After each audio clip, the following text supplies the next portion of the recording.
qiyaasin kugu haboon quraysh baa tahay ogow dumar qiimahoodana wanaag iyo quruxba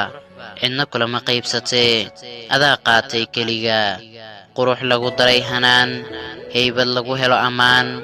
aqoon lagu saday hufnaan naxariis hiiliyo mudnaan hogaamin iyo gacan furnaan fataxa hablaha dhammaan adduunyada u ah hoggaan adaa keliga i deeqay kalsooni adaa i siiyey adaan kaa helay jacaylka kal hore adigaa i yeeshay adaa ka farxiyey kashayda adaa noloshayda kaaba dareenkana kula shaqeeya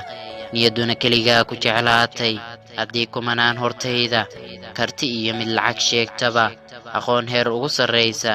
la keeno hortayda adigaa ka fiican adaan kalgacayl kuu qaaday adaan kulligood gayaanka